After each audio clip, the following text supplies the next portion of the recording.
Bonsoir. Je suis ravi d'être ici ce soir, vraiment. Surtout que j'ai failli ne pas arriver à cause des conditions météo. Non, vous, en Suisse, la neige, vous avez l'habitude. En France, la neige, on sait que ça existe, mais on se dit que ça arrivera jamais. Donc dès qu'il y a 3 flocons à Paris, les gens sont tétanisés. Hein, ils sont dans la voiture, le moteur éteint, et ils attendent que ça fonde. Toi, quand t'es pressé, t'es mal, hein, quand même. Hein. En général, c'est toujours à ce moment-là que tu entends à la radio qu'il faut surtout pas être sur la route sur laquelle tu te trouves. Ça, c'est une loi de l'embouteillage. Il y en a d'autres. Hein. Quand t'es bien coincé dans une file aussi, qu'en penchant la tête à l'extérieur, tu t'aperçois que t'arriveras à destination dans 2 ans, il y a toujours un mec derrière toi qui klaxonne pour que tu ailles plus vite. Car oui, il y a encore des gens qui pensent que si tu klaxonnes beaucoup, ça fait disparaître les voitures. Ne me demandez pas pourquoi.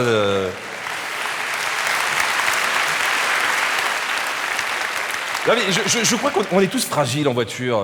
Non mais c'est vrai, avant quand t'étais paumé en voiture ou que tu cherchais quelque chose, tu pouvais soit pleurer tout de suite, soit demander à ta femme de chercher sur une carte. Et pleurer dans un deuxième temps. Aujourd'hui, 2 accessoires viennent en aide au conducteur. Un accessoire faisant appel aux dernières technologies, le GPS, et un accessoire plus ancien qu'on appelle le conjoint. Alors, que choisir ? Je me suis dit que pour répondre objectivement à cette question, le mieux était de faire un comparatif entre le GPS et le conjoint. Alors la question que nous allons nous poser ce soir, c'est si ça marche. Non, ça marche pas du tout. À un moment, ça va marcher. Vaut-il mieux avoir un GPS ou une femme ? Commençons par les défauts des 2 Z. Tout d'abord, le GPS. Le GPS peut rendre con. Je m'explique. Récemment, un homme est décédé car son GPS ne lui avait pas indiqué qu'un lac artificiel avait été construit là où avant il y avait une route. Donc il a foncé dedans avec sa voiture. Non, mais je vous assure que c'est vrai. Et j'imagine la scène. Allez tout droit.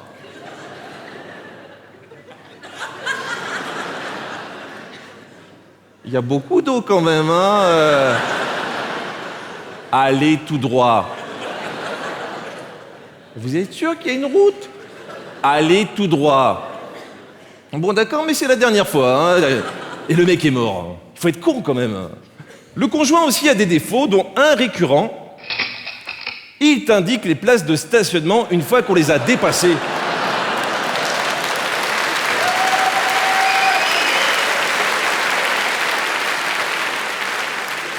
Avec ce petit geste qui énerve bien quand tu es sur une voie à sens unique sur laquelle tu peux pas faire demi-tour, bah, pourquoi tu t'es pas garé là ?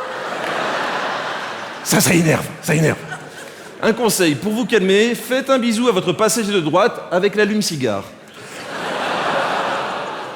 Point suivant, le GPS ne t'engueule jamais, même si tu ne suis pas le chemin qu'il t'indique.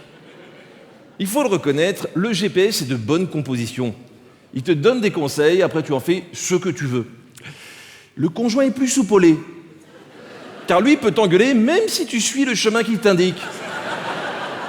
Car si tu te perds en l'écoutant, il n'hésitera pas à te dire que ses conseils étaient bons, mais que tu n'as rien compris. En général, il rajoutera juste après « De toute façon, mon père m'avait prévenu, t'es trop con. » Mais bon, on va pas caricaturer, hein. Le conjoint connaît souvent le bon chemin. Par contre, il ne différencie pas la droite de la gauche. Ce qui fait que ses conseils ne servent à rien. Car même si tu sais que pour elle, la gauche équivaut à la droite, il est fort probable que pendant le trajet, la gauche repasse à gauche à un moment, et ainsi de suite. Et si tu as l'outrecuidance de lui faire remarquer, elle te répondra avec beaucoup d'aplomb « Oui, bon, bah ça va, t'avais compris. » Donc je le dis une bonne fois pour toutes, non, on vous comprend pas. Point suivant, le GPS ne fait aucune remarque sur ta façon de conduire. Chose très appréciable, le GPS ne parle que s'il a quelque chose d'intéressant à dire.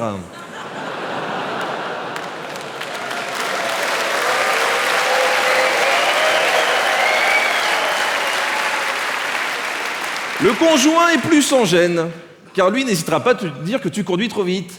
Et s'il est trop timide pour te le faire remarquer, il s'arrangera pour te le faire comprendre. Car dans les moments de stress, le conjoint a un pouvoir magique. Il freine grâce à une pédale invisible. Et oui, si ta femme pense que tu devrais ralentir, elle fera comme s'il avait une pédale de frein devant elle. Après des années d'études, on ne sait toujours pas pourquoi. Point suivant. Le GPS a un volume facilement réglable. Eh oui, avec un doigt, tu peux baisser ou augmenter le son du GPS. Alors que le conjoint a un volume très approximativement réglable. Les études l'ont prouvé, il est très difficile de régler le son du conjoint. Surtout avec un doigt. Attention, je suis pas fier de tout le sketch. Hein. Là, j'étais pas fier, par exemple. Hein. Néanmoins, si tu sais te servir de ta main, tu peux y parvenir. Et avec une batte de baseball, tu peux même le mettre en mute d'un seul coup. Point suivant. Le GPS peut être volé si tu l'oublies dans la voiture. Il faut le savoir, le GPS est très convoité. Si tu oublies de le ranger avant de sortir de ton véhicule, il est fort possible qu'il viendra casser une de tes vitres pour te le dérober. Comme je sens que vous allez poser la question, je vous le dis tout de suite, il est très rare qu'on plie la porte de votre voiture pour vous voler votre femme. Même si vous faites exprès de la laisser sur le siège passager, avec ses bagages et un peu d'argent.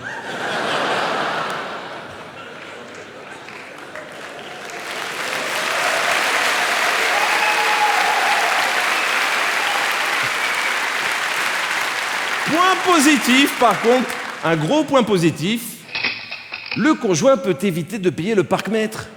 Et oui, si tu l'oublies dans ta voiture, aucun agent ne viendra te verbaliser.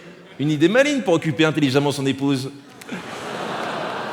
Point suivant, le GPS te prévient en cas de bouchon pour t'éviter un stress inutile, alors que le conjoint savait bien qu'il fallait pas passer par là. Pour te foutre bien les nerfs.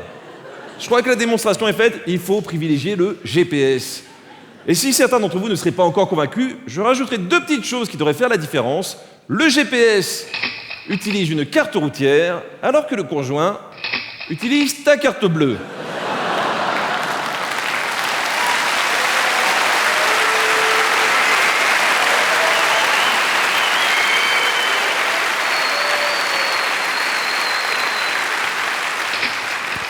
Normalement, après ce sketch, vous devriez vous disputer sur le chemin du retour.